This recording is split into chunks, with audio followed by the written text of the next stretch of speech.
Oke, assalamualaikum warahmatullahi wabarakatuh. Selamat pagi, siang, malam, sore, kapanpun Anda nonton video ini ya. Ya, kali ini Pak Syaf sangat senang sekali karena akan menyampaikan sebuah informasi yang menurut saya cukup penting ya untuk diketahui oleh sobat Pak Syaf semua, yaitu tentang eh, kenapa sih dosen itu kok macam-macam ya, macam-macam sebutannya ya, jabatannya itu ya. Kenapa sih kok beda-beda dan apa saja jabatan-jabatan yang ada di dunia perdosenan itu ya.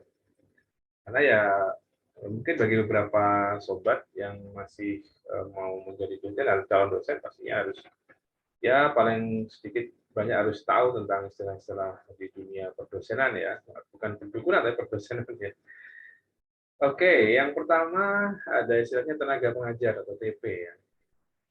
Nah, TP itu adalah dosen baru, biasanya dosen yang direkrut baru dan belum memiliki jabatan fungsional. Eh, Jabatan fungsional itu apa? Ya, jabatan itu jabatan, fungsional ya fungsi. Jadi, eh, jabatan yang memiliki fungsi-fungsi yang berbeda. Nanti kita lihat fungsinya apa saja jabatan-jabatan tersebut ya. Yang pertama adalah TP atau tenaga pengajar. Ya namanya TP ya. Kemudian ada asisten ahli. Kemudian ada lektor. Lektor itu dibagi ada lektor 200, ada lektor 300. Kemudian ada lektor kepala itu juga ada lektor kepala 400, ada berapa lagi saya juga malah lupa angka kreditnya ya. Dan terakhir adalah profesor atau guru besar. Nah, ada itu ya ada PP, ada AA atau senadi, ada lektor 200, ada lektor 300, ada lektor kepala, dan juga ada profesor. Nah, masing-masing jabatan itu punya fungsi yang berbeda-beda. Oke lah, kita akan buka di PO PAK ya tentang fungsi, wewenang, dan jabatan dari masing-masing jabatan akademik itu ya. Nah, kita lihat bersama-sama apa sih bedanya mereka itu. Nah, kita lihat di sini. Eh, ini di sini atau di sana di atas ini. Ini tentang PAK ya, kredit. Di sini. Ini di sini. Nah, ini. Ini adalah wewenang dan tanggung jawab dosen dalam mengajar. Ini salah satunya adalah mengajar ya. Misalnya eh, asisten ahli dengan kualifikasi akademik magister itu mengajar itu itu melaksanakan. Jadi boleh mengajar di sarjana ya di prodi atau di prodi S1. Tidak boleh ngajar di magister. Jadi kalau ada dosen S2 ngajar di S2 itu jeruk makan jeruk, apalagi di S3 atau doktor. Nah, untuk asisten ahli yang sudah doktor itu mengajar S1 boleh atau melaksanakan. Tapi di magister itu membantu, tidak menjadi apa ya dosen utama, tapi dia menjadi dosen apa peer peer, peer lecturer ya. Dokter juga B, ini B itu membantu. Nah, lektor yang kualifikasi pendidikannya magister atau S2 itu masih sama, jadi mengajarnya hanya di level sarjana, belum boleh ngajar di S2 maupun S3.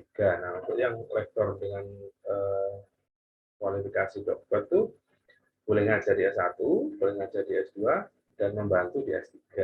Itu jelas sekali. Nah, untuk rektor kepala yang magister itu sama, hanya boleh ngajar di S1. Kalau dokter juga boleh ngajar S1, S2, dan S3. Apalagi sudah profesor, dokter itu sudah boleh ngajar semuanya. Ini adalah salah satu wewenang tanggung jawab dari masing-masing jabatan fungsional. Nah, untuk TP itu memang ya tidak boleh mengajar, dia hanya B saja. Untuk S1 itu hanya B. Jadi sebenarnya dia tidak boleh mengajar S1 karena memang belum memenuhi kualifikasi jabatan fungsionalnya. Dan ada ini wewenang dan tanggung jawab dosen dalam kegiatan pembimbingan ya, laporan tugas akhir, skripsi dan presentasi. Nah, untuk asisten ahli itu dengan kualifikasi magister, dia hanya boleh melaksanakan atau pembimbingan di S1. Sebagai pembimbing utama maupun promotor. Nah, untuk ASEAN ahli doktor itu ya hanya saja untuk skripsi saja atau tugas akhir. Nah, lektor itu juga yang magister hanya skripsi. Kalau sudah doktor boleh skripsi atau tesis, yang disertasi harus menjadi co-promotor, tidak perlu menjadi promotor. Nah, kalau lektor kepala magister sama, masih membimbing skripsi di S1, skripsi saja. Tapi kalau sudah doktor, boleh skripsi, tesis, atau bisa ini PM ya, bisa membantu atau bisa membimbing untuk disertasi. Nah, untuk profesor doktor itu boleh semuanya ya. Ini syaratnya apa? Ini ada bintang satu itu memiliki karya ilmiah sebagai penulis utama pertama pada jurnal internasional bereputasi ya. Kalau dia lektor kepala dengan jabatan doktor, kalau mau membimbing disertasi harus sudah punya publikasi ilmiah di jurnal internasional bereputasi.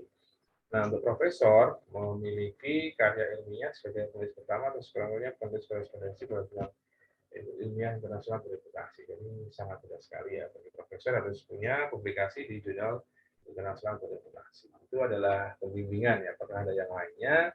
Kita lihat di POPAK terkait dengan ya ini. Nah ini adalah. Nah ini juga bedanya ya, bedanya antara AA, lektor dan seterusnya itu di publikasi untuk kenaikan jabatan juga beda. Kalau ASEAN ahli ini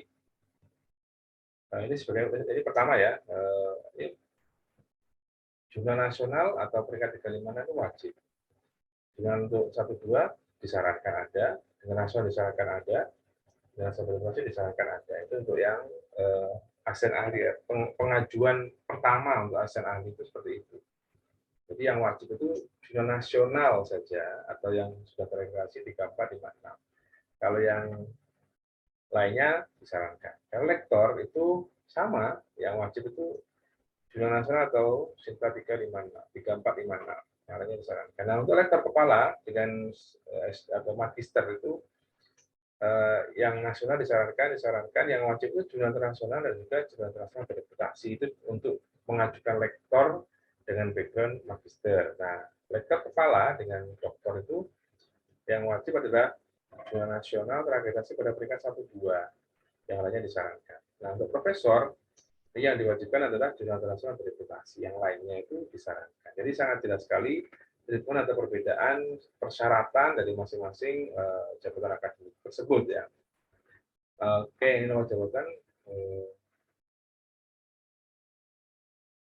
Ini bisa dilewatkan ya, yang lektor, kemudian jadi itu ya kurang lebih apa namanya macam-macam jabatan, nama jabatan apa namanya fungsional ya di perguruan tinggi atau di dunia dosen ya. Jadi ada tenaga pengajar, ada asisten ahli, ada apa namanya lektor, ada lektor kepala, ada profesor atau guru besar. Jadi sebagai dosen harusnya ya minimal kita punya ekspektasi nanti bisa sampai ke guru besar ya. Meskipun ya banyak sekali sekarang PAK-nya makin ketat, kemudian publikasi juga makin menantang, jadi ya harus siap-siap dari sekarang ya. Kita harus punya roadmap karir dosen yang juga bagus untuk bisa menembus sampai ke guru besar. Karena saya sudah dapat cerita banyak sekali, begitu banyak dosen-dosen senior yang sudah memenuhi syarat, tapi gagal di pengajuan guru besarnya karena rata-rata adalah di publikasi ilmiahnya. Jadi teman-teman yang berminat untuk atau berniat atau sedang proses mengajukan jabatan fungsional lektor kepala maupun profesor bisa bersiap-siap dengan memperkaya publikasi-publikasi ilmiah yang diterbitkan di jurnal-jurnal internasional bereputasi. Mungkin itu yang bisa saya sampaikan kali ini terkait dengan jenis-jenis jabatan. Jadi tidak ada jenderal ya, mayor jenderal dan seterusnya. Kalau di dosen ada PP, AA, lektor, lektor kepala, dan PP. Oke, mudah-mudahan apa namanya bermanfaat informasi yang saya sampaikan. Jika bermanfaat, jangan lupa subscribe channel saya, Pak Syaf Channel sebanyak-banyaknya, supaya saya tetap bisa menghasilkan konten-konten di dunia perguruan tinggi yang menarik dan juga bermanfaat bagi sobat Thanks for watching. Jangan lupa like, comment, share, dan subscribe Pak Sam channel sebanyak-banyaknya. Assalamualaikum warahmatullahi wabarakatuh.